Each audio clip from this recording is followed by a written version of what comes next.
I am nervous. Why are you nervous? Because I haven't filmed a video in like a month. Oh my god, come on. Yes. You spoke to the dead last night. You should be fine. Did. That's exactly what we're talking about today. In this video. Hello everyone! In case you forgot about me already, my name is Rachel and this is my beautiful friend Lara. We are in Cambridge right now and I'm visiting her because she is a Cambridge scholar now. So, Yay. so what were you talking about today? Probably just watch my video over on my channel where we basically did like a tour of Cambridge and we're like, you know, we spoke to the dead and stuff. Now it's like the next day. We just like thought we would comment on what we heard and everything. Yeah. So like I also like recorded this stuff on my phone so you could like listen back to the messages that we got. Yeah, last night was my first ghost hunting. Last night was my first ghost hunting experience. Mind you, before that, I'm absolutely terrified by anything ghost related, anything spiritual related. I am terrified. I never watched horror movie. I've never been to a haunted house before. Really? Yes, never ever in my life. That's so much fun though. I don't know. Maybe I'll try it from now on. And I do that all the time. So I'm like, yeah, we are like completely opposite. Since I was like really little, I've always been fascinated by like, you know, crimes and the occult.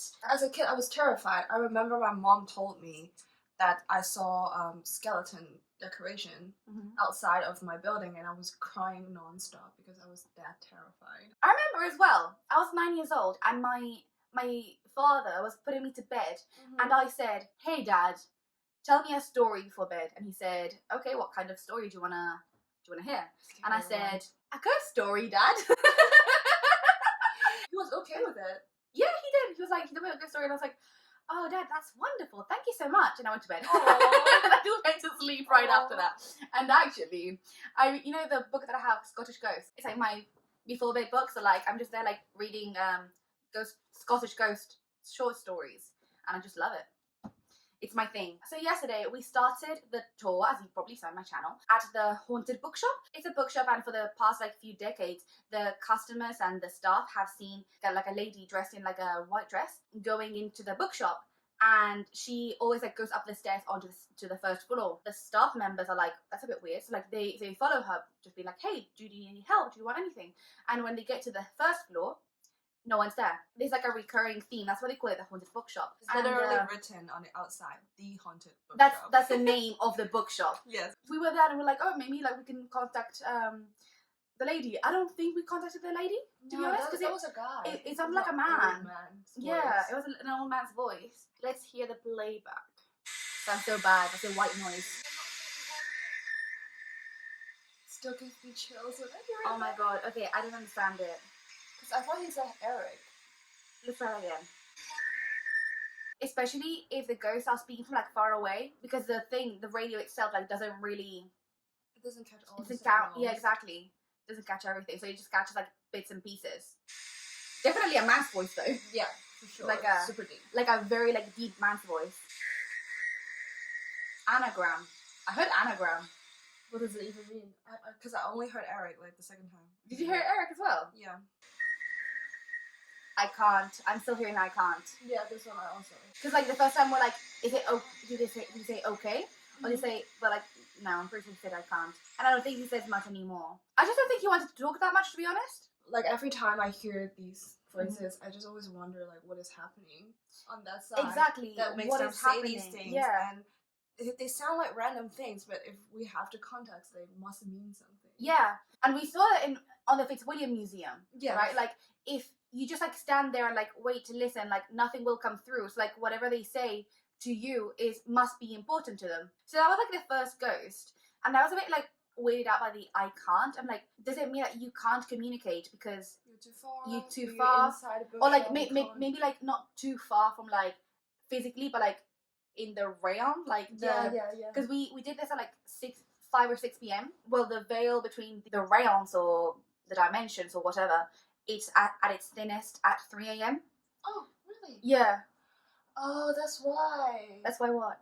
The 3 a.m. is like a very specific hour for paranormal experience. Yeah, so like I've people always think heard it's 3 a.m. and I never know why. They say like the 3 hours prior to 3 a.m. and the 3 hours after 3 a.m. So like if you're gonna engage in any sort of like paranormal stuff, if you're too scared, don't do it between midnight and 6 a.m.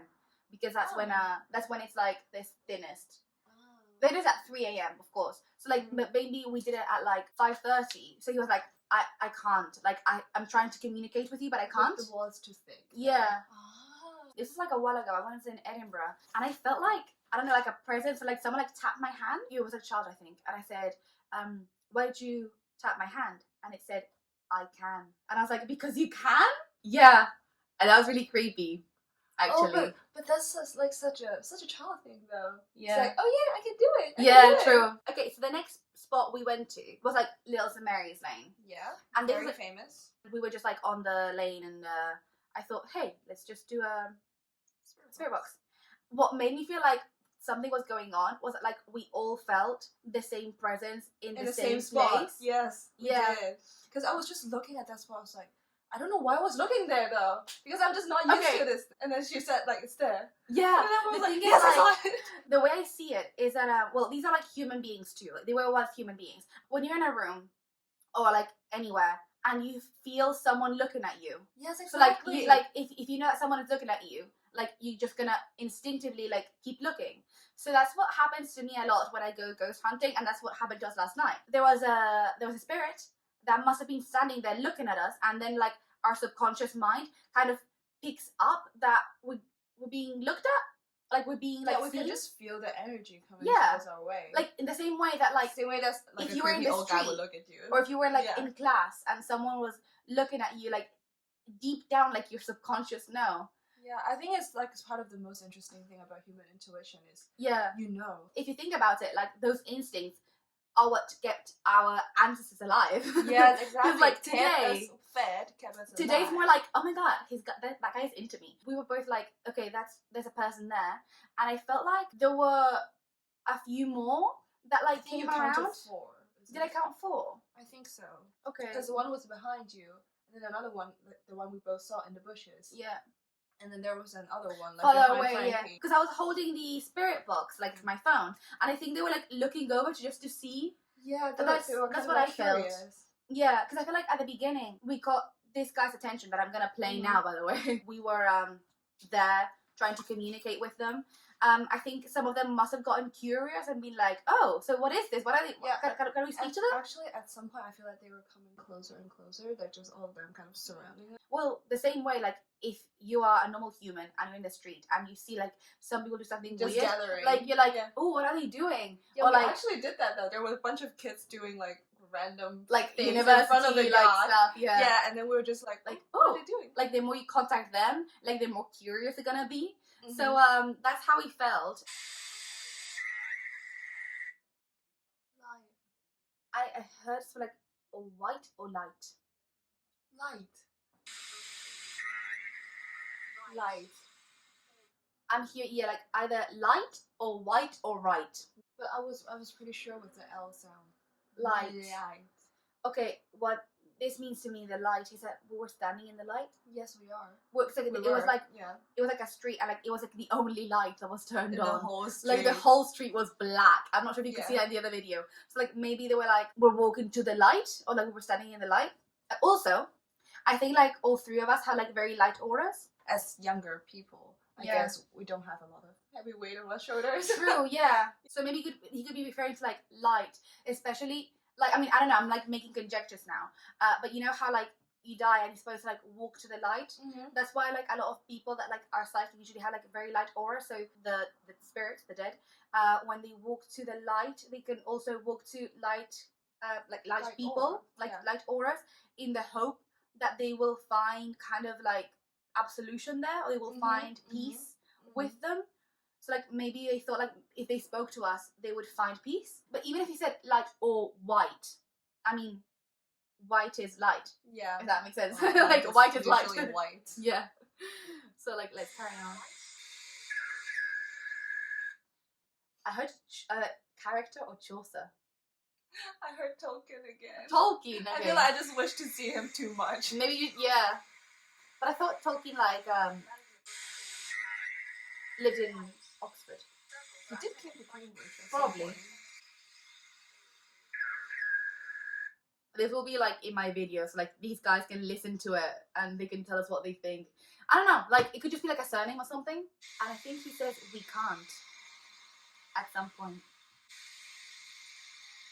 Oh, that's when like the other people were walking, like it was like another group of people like in a ghost tour, and they were walking toward us, and then when they walked toward us, he stopped talking. Yes. Do you remember that? Yes, I remember. We were like, he said like his name, and then I said like, oh, is there anything you want to say? And then these people started walking, and then while they were walking, like he didn't speak at all. No. Actually, my phone went silent. Like it can tell like when an entity is present and when it isn't. Like the entity actually left and then came back. What just happened? Maybe he lost touch with us and he didn't know why. And then he was like, oh, what just happened? Like, why did I lose you? Because maybe like the energies of like the auras, the frequency of the people like walking by us, they cut it off, they cut the connection off. There was more. I think he said more. He somehow was quite talkative. Different voice though. Yeah, totally. Yeah, that's where we saw the Tim. I don't know why I heard Tim. I don't know, but at the time I heard hey. I just asked him again, like, okay, tell us his name, and I think before he told us like his surname, John. Just a little Ellis. bit old-fashioned. John Ellis would be like, oh, I'm Ellis, I'm Mr. Ellis. Yeah. But he'd be like, oh, I'm Tim. Just want to get casual with us. We can't. That one was quite clear. I think it's either he meant like we can't, or we can't communicate. Also, the fact that before this, I had and we didn't like hear anything, but I asked like, how many of you are there? So like this kind of like confirms that there were more than one person. It says we, it's not just like I can't. I do remember one thing though. While we were waiting for someone to respond to us, I heard 2 footsteps. Yeah. Behind Frankie. Behind Frankie. Yeah. Frankie, just 2. I also heard something behind Frankie. Yeah, too. And I thought it was just a bike, but it doesn't really sound like bike clicking sound. I thought like it could have been like a water drop, like because like it was like raining and stuff. Yeah, so I thought like, so I didn't give it too much attention, but when it like tapping or like stomping, because it didn't feel like actual like opaque footsteps. It felt more like a like that. And I also heard a bell ringing at the beginning, and like you said, like it could have been a bike. It just for me, it didn't sound like a ding ding or something like a kind of sound like someone doing like this. Okay, because I didn't hear it, so I heard it behind me, but like, because at this point we were like quite in the street. There was a bike, but that bike had crossed like definitely quite, I feel like 10 or 20 meters away from us. But I heard like this sound like maybe 2 or 3 meters behind me. The bell could have been the hound wearing the bell. Oh, it could be. Do you remember? Like, it could be. Like, and also because like the footsteps aren't as heavy as a human's. Could be the hound. Shit, yeah, and the same thing with orientation. I felt the footsteps quite near instead of like just 10 to 20 meters at the bikes. You know, it's interesting because like we didn't see the hound, so like therefore like we didn't see it, but like apparently the hound can show himself, like he can make us see him, but maybe he was just like guarding us. It could be here just like touring around us and like taking a stroll, because we get like only like bits and pieces of like what the ghosts are saying. Maybe they also like hear bits and pieces of what we are saying. I mean, like energy is always because like we assume that like, oh yeah, they hear everything, but like you said, like maybe they just heard like little bits, like name or leave. They're like, we can't. So like that's why sometimes some of the communication cannot is not necessarily on and off. I heard please now. Like, leave, please, maybe? Because, like, usually I'm, like, quite respectful. I want to contact them, but I also don't want to bother them. I also don't want to pester them. Some ghosts just want to be left alone. Yeah, some just want to be left alone, and that's completely fair. I usually say goodbye, and then don't, like automatically shut it off. I just, like, I leave it, like, a couple more seconds in case we misheard something, or in case they change their minds. So I'm like, okay, goodbye, and I wait for a few seconds, and then I switch it off. But then when he said please, nothing was showing on the camera. Like everything, like on the camera, on the screen, sorry. Like everything just kind of like went black, which means like there's nothing around. Yeah, one thing though, we always make sure that we say goodbye and hello as well, just to introduce ourselves and be nice, because you never know. Well, the thing is, with the Ouija board, if you don't say goodbye, they haunt you forever. And I know it's just for like the Ouija board, but I try to like do it every single time. I mean, I would never do the Ouija board. Like, just don't do the Ouija board. Like, don't.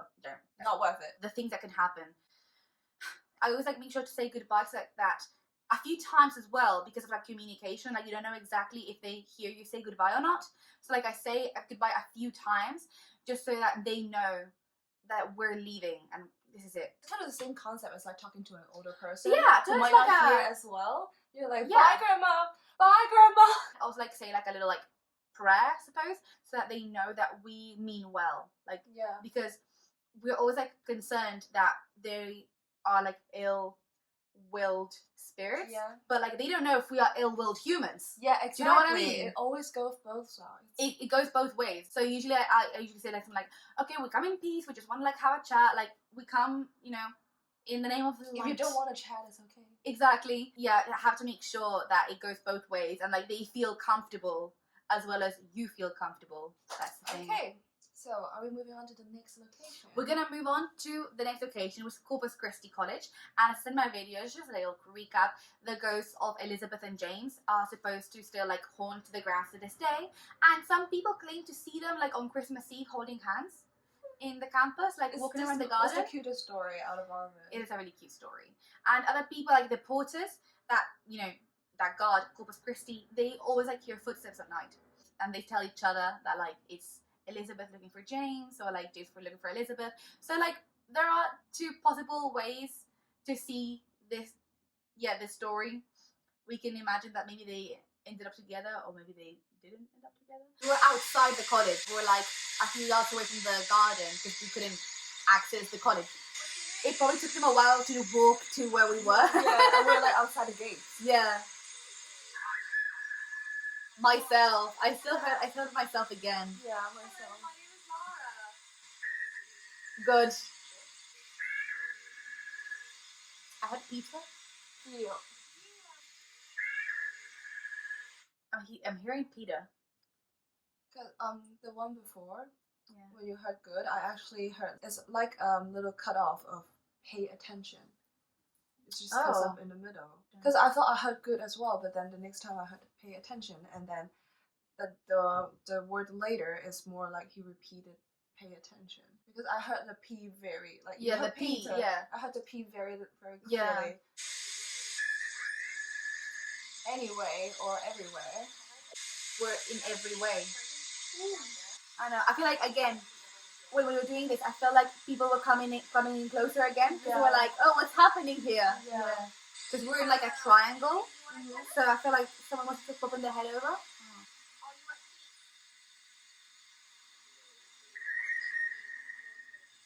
Very indeed. The first time I had heard of voices, but like now I don't know. As I heard very Very indeed. Yeah. Are you happy? Very indeed. Like let's hear that again. Oh. I'm glad. I know that you are everywhere. Maybe. I heard maybe now.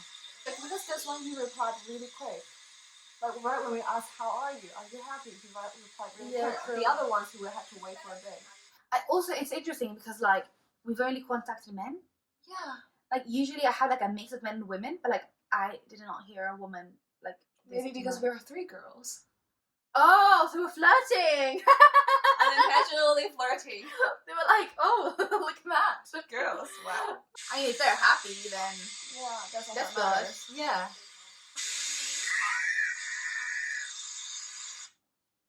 I'm hearing like either why? Because there was a wire. That's what I heard. Yeah. Wire. Oh, Why are you? It was like a longer sentence. Like, yeah. why are you leaving? Or Oh, yeah. why are you here? Yeah. But like we only got the why are. That would make sense actually. Yeah, that would. Another interesting thing is that like, you know, because I said, can we is Elizabeth and James here? And if he said Peter, it's like, no, it's not James, it's Peter.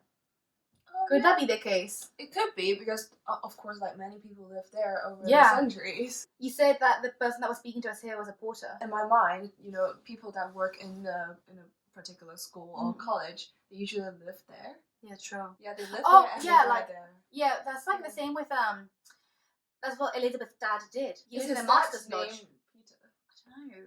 Like I never found out. Yeah, we should find. We should out. find out. We should find out. Let's see if like if it's online somewhere. That would, Okay. if he was like the master, if he was like the master of the college, Yeah, it has That to be lived on in record. town. It has to be on record. it has to be. Yes, I know. Okay, we'll do some research on this and then we'll Yeah. get back to you. Okay, so we actually just did a bit of research and we didn't. We found a Peter, like a Peter Gunning from like the 15th or 16th century. Yeah. But we found Elizabeth's father, the master of Corpus Christi. We went on Wikipedia and we found like the list of people, and found that this was John Spencer, who was a priest, and he was like a clergyman and scholar and the master of Corpus Christi. It does say that his daughter was entertaining a young undergraduate when her father interrupted them. She hid the student in the wardrobe. College records state only opened from the outside, where he was left for a long time and asphyxiated. Elizabeth, in a fit of grief, committed suicide. So yeah, she did commit suicide, and he did die in the cupboard of asphyxiation. This happened in the 17th century. So Yeah, the it's older than we thought. 1667. So like it's a lot older than Yeah. because I thought it was gonna be like 18th or 19th, but no, 17th century. So maybe that's why we didn't understand as much, because they were speaking like an older form of English. Anyway, this pretty much sums up my first ghost hunting experience. Thanks to Lara. Thank you for bringing me. I just find Thank you for like wanting to come. I know, I've been wanting to come here for a really long time.